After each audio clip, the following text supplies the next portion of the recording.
Hello viewers, যারা class 8-এ পড়ছো, আজকে তাদেরকে আমি ভূগোলের ফার্স্ট ইউনিটের সাজেশন নিয়ে চলে এসেছি। তোমাদের আজকে বলে দেবো ভূগোলের কোন কোন অধ্যায় থেকে কি কি প্রশ্ন ভালো করে পড়লে অনায়াসে তোমরা ভূগোলে 30-এ 30 পাবে। হ্যাঁ, তোমাদের সিলেবাসে কি কি অধ্যায় রয়েছে দেখে নাও। তোমাদের রয়েছে পৃথিবীর অন্দরমহল, অস্তিত্ব পৃথিবী, শিলা, ভারতের প্রতিবেশী দেশসমূহ, তাদের মধ্যে সম্পর্ক। তো দেখো কি কি প্রশ্ন তোমাদের করতে হবে। প্রথমে দেখে নাও পৃথিবীর অন্দরমহল চ্যাপ্টারে কি কি করবে। একদম মাঝ বরাবর দেখো রয়েছে পৃথিবীর ব্যাসার্ধ কত। এটা পরীক্ষাতে আসবে 1 নম্বরের জন্য, ভালো করে করবে। লাভা কি ম্যাগমা কি, এটা ভালো করে করবে। ঠিক আছে,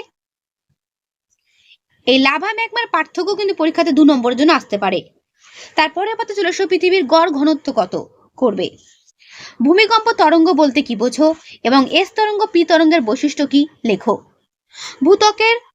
ভূত্বক নয়, পৃথিবীর অভ্যন্তর 3টি স্তরে বিভক্ত, সেই অভ্যন্তরগুলোর বর্ণনা, অর্থাৎ ভূত্বক, গুরুমণ্ডল, কেন্দ্রমণ্ডল, এদের যে বর্ণনা রয়েছে এটা ভালো করে করবে। পরীক্ষাতে কিন্তু এখান থেকে প্রশ্ন পাবে। ঠিক আছে, শিয়াল ও সীমা কি।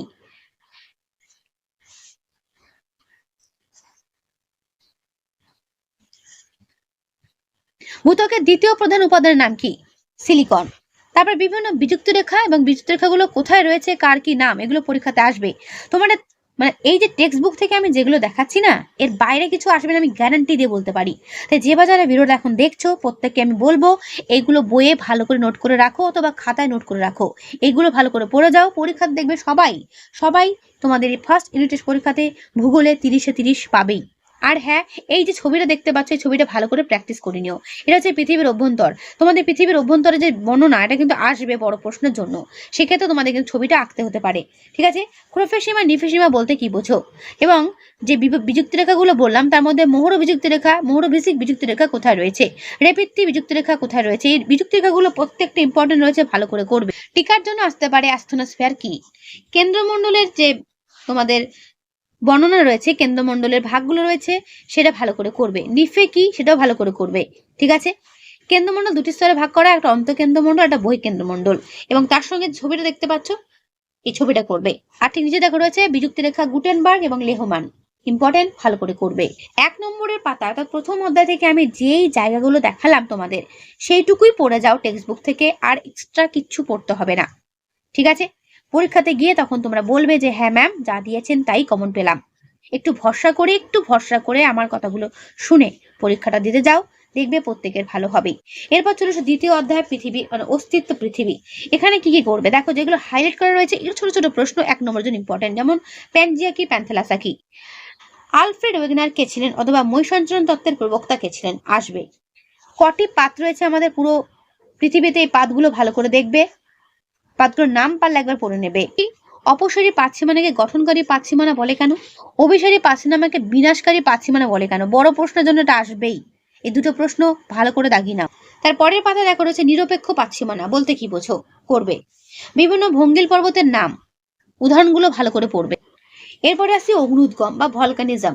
অগ্নুদ্গম জিনিসটা কি এবং এই অগ্নুদ্গমের জন্য কি কি পর্বত সৃষ্টি হয়েছে তার যে উদাহরণগুলো, এই উদাহরণগুলো কিন্তু শর্ট কোশ্চেন ইম্পর্টেন্ট, ভালো করে পড়ে রাখবে। আগ্নেয়গিরির শ্রেণী বিভাগ করো, পাতা নম্বর দেখো রয়েছে 12। ইম্পর্টেন্ট প্রশ্ন এখানে কি কি আগ্নেয়গিরি রয়েছে এবং সেই আগ্নেয়গিরির যে নাম, উদাহরণ, এগুলো প্রত্যেকটা ইম্পর্টেন্ট, ভালো করে পড়বে। পরীক্ষাতে কিন্তু এই সমস্ত জায়গা থেকে 1 নম্বরের প্রশ্ন আসবে। ঠিক আছে, আমি তোমাদের প্রত্যেকে বলবো টেক্সট বুকটা খুঁটিয়ে পড়ো, এক্সট্রা কোনো বই পড়া দরকার নেই। যে বইয়ের জন্য টেক্সট বুক দরকার সেই বইটা টেক্সট বুকেই পড়ো, আর যেগুলো জন্য হেল্পার বই দরকার সেখানে হেল্পার বই পড়ো।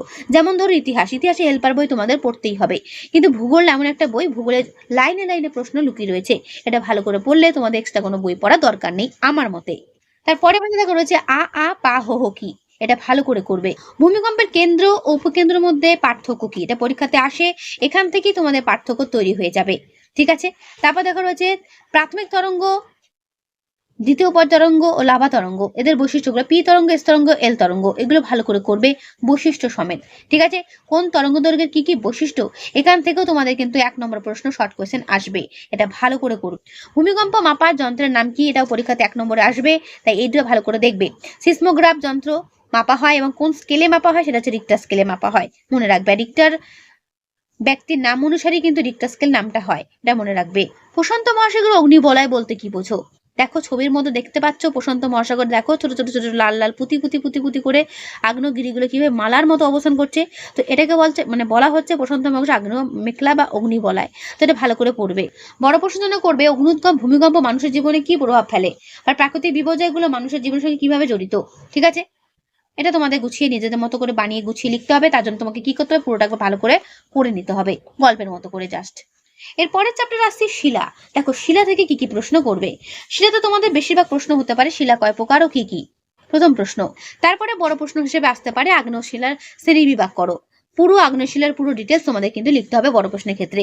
উদ্ভিদী আগ্নেয় শিলা, নিঃসৃতি আগ্নেয় শিলা, তার উদাহরণ, উপপাতালিক পাতালিক তার উদাহরণ ভালো করে করতে হবে, এবং আগ্নেয় শিলার যে বৈশিষ্ট্য সেটা তোমাদের পড়তে হবে। ঠিক আছে, আগ্নেয় শিলায় কি কি বৈশিষ্ট্য রয়েছে। দুটো আগ্নেয় শিলার উদাহরণ রয়েছে গ্রানাইট ও ব্যাসাল্ট। এই গ্রানাইট ও ব্যাসাল্টে তোমাদের বৈশিষ্ট্যগুলো পড়ে রাখতে হবে। ঠিক আছে, এবং এটা মানে পার্থক্য হিসেবে দিতে পারে যে গ্রানাইটের সঙ্গে ব্যাসাল্টের পার্থক্য কি।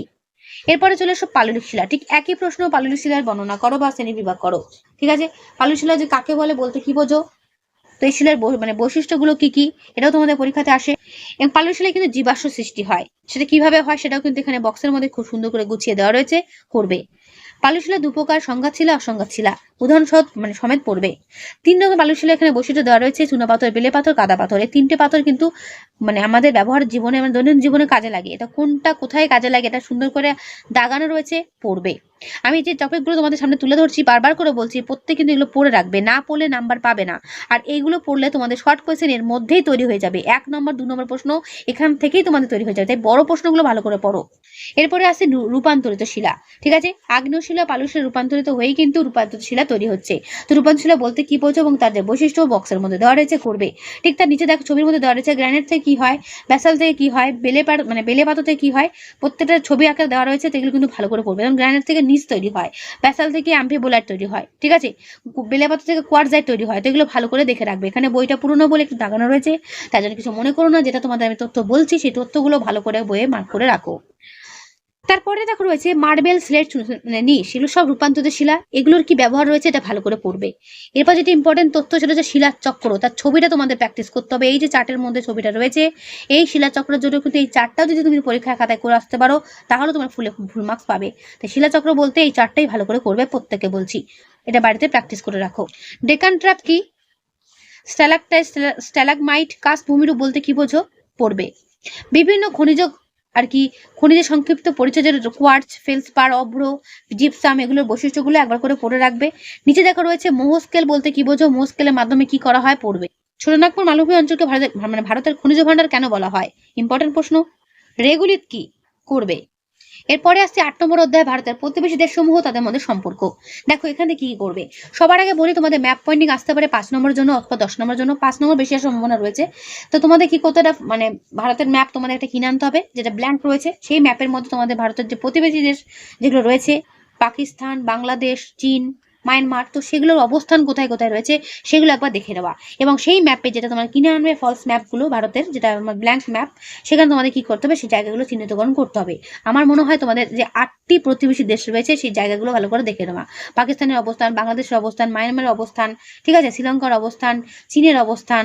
তো এইগুলো অবস্থানগুলো দেখে রেখো। এবং ভারতের যে আমাদের যে ক্যাপিটাল সিটি যেগুলো রয়েছে এক একটা রাজ্যের, সেই রাজ্যের ক্যাপিটাল সিটিগুলো পারলে একবার দেখে রেখো। ঠিক আছে, এবং রাজ্যগুলোর কোথায় কোথায় অবস্থান রয়েছে, ছত্তিশগড়, পশ্চিমবঙ্গ, ঝাড়খণ্ড, মধ্যপ্রদেশ।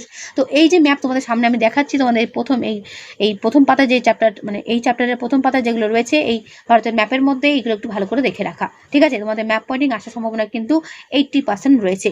অনেক স্কুলে দিতেও পারে আবার নাও দিতে পারে, তবুও আমি বলবো দেখে রেখো। এখান থেকে প্রথম প্রশ্ন, ভারতীয় উপমহাদেশ বলতে কি বোঝো, প্রথম প্রশ্ন।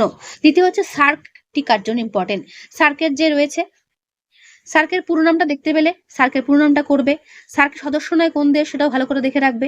ঠিক আছে, এবার দেখো বিভিন্ন তোমাদের দেশের নাম রয়েছে, প্রতিবেশী দেশ, তাদের যে বৈশিষ্ট্যগুলো রয়েছে সেই বৈশিষ্ট্যগুলো ভালো করে পড়ার মধ্যে 3টে যে প্রথমে রয়েছে, উচ্চতম শৃঙ্গ, নদী, রাজধানী আর ভাষা, এই 4টে ভালো করে পড়বে। নেপাল থেকে ইম্পর্টেন্ট কি, নেপাল পর্যটন শিল্পে বিখ্যাত কেন, এটা তোমাদের বড় প্রশ্ন, ইম্পর্টেন্ট। যদি পারো হেল্পার বই থেকে এই প্রশ্নের উত্তরটা, মানে ওখানে বড় করে দেওয়া রয়েছে, সেখান থেকে দেখে নেওয়া। ঠিক আছে, নেপাল পর্যটন শিল্পে বিখ্যাত কেন। আচ্ছা, ভুটানকে বজ্রপাতের দেশ বলা হয় কেন। ভুটানের যে বৈশিষ্ট্যগুলো রয়েছে তার মধ্যে প্রথম যে 4টি রয়েছে সেই 4টি পড়বে, ভাষা, নদী, রাজধানী আর শৃঙ্গ। ঠিক আছে, তারপর রয়েছে বাংলাদেশ, বাংলাদেশের তাই উচ্চতম শৃঙ্গ, রাজধানী এবং নদী, এই 3টে ভালো করে পড়বে। বাংলাদেশের কৃষিভিত্তিক শিল্পতে উন্নত কেন রয়েছে সেটা ভালো করে পড়বে, বড় প্রশ্নের জন্য। তোমাদের সামনে বইটা আমি তুলে ধরছি এবং যে জায়গাগুলো হাইলাইট করে দেখতে পাচ্ছ প্রত্যেকটা কিন্তু ইম্পর্টেন্ট তথ্য, এগুলো প্রত্যেকটা ভালো করে পড়লেই পরীক্ষাতে এর মধ্যে কমন পাবে। ঠিক সেইভাবে মায়ানমার, শ্রীলঙ্কা একইভাবে করবে। শ্রীলঙ্কাতে দেখো দারুচিনি দ্বীপ বলা হয়, কেন বলা হয়, কি জন্য বলা হয়, এটা ভালো করে পড়বে, বড় প্রশ্নের জন্য। পাকিস্তানের বৈশিষ্ট্য পড়ার সাথে সাথে পড়বে পাকিস্তান জলসেচ ও কৃষিকাজ ব্যবস্থা কিরকম, এবং যার নাম ক্যারেজ প্রথা। ক্যারেজ প্রথা বলতে কি বোঝো, তার ঠিক নিচে দেখো রয়েছে বিভিন্ন প্রতিবেশী দেশ কি কি রপ্তানি করা হয় ভারতের এবং কি কি আমদানি করা হয় ভারতের। তো এই তথ্যটা ভালো করে তোমাদের কিন্তু পড়তে হবে, কোন দেশ থেকে কি কি আমদানি রপ্তানি করা হয়। তো ক্লাস 8-এর ভূগোলের 30-এর জন্য আমি যা যা তথ্য বললাম, এই তথ্যগুলো বা পড়ার সাজেশন জায়গাগুলো টেক্সট বুকের, সেগুলো প্রত্যেকটা ইম্পর্টেন্ট, কিন্তু এগুলো ভালো করে পড়ো, প্রত্যেকে 30-এ 30 পাবেই। যে বা যারা আমার এই ভিডিওটা দেখছো প্রত্যেকে 30-এ 30 পাবেই, সত্যি বলছি পাবেই। তোমাদের জন্য একটা কাজ করতে হবে, আমি যা বললাম সেগুলো পালন করতে হবে, পড়তে হবে। না পড়লে কিন্তু কখনোই সম্ভব না 30-এ 30 পাওয়ার। হ্যাঁ 25 পাবে, 20 পাবে, কিন্তু 30-এ 30 পেতে গেলে আমার বলা কথাগুলো তাকে শুনতেই হবে, এবং আমি চাই তোমরা প্রত্যেকে 30-এ 30 পাও। তো কেমন লাগলো আমার এই প্রশ্ন উত্তর জায়গাটা টেক্সট বুক থেকে? আমি চাই তোমার টেক্সট বুক থেকে পড়ো, হেল্পার বই থেকে আমি তোমাদের দিয়ে দিতে পারতাম, কিন্তু আমি দেখলাম এগুলো পড়লে তোমরা প্রত্যেকেই কমন পেয়ে যাবে। তো আশা করি প্রত্যেকে বুঝতে পারলে। যদি ভালো লেগে থাকে একটা লাইক করো, আর যত পারো বন্ধুদের কাছে শেয়ার করে দিও। তোমাদের কাছে আমার একটাই রিকোয়েস্ট, তবেই আমার এই কষ্টটা সার্থক হবে। তাহলে আজকে ভিডিও আমি এখানে শেষ করছি, কেমন লাগলো অবশ্যই কমেন্টে জানিও, ভালো লাগলে লাইক করো ও শেয়ার করে দিও। তো আজকে এখানেই।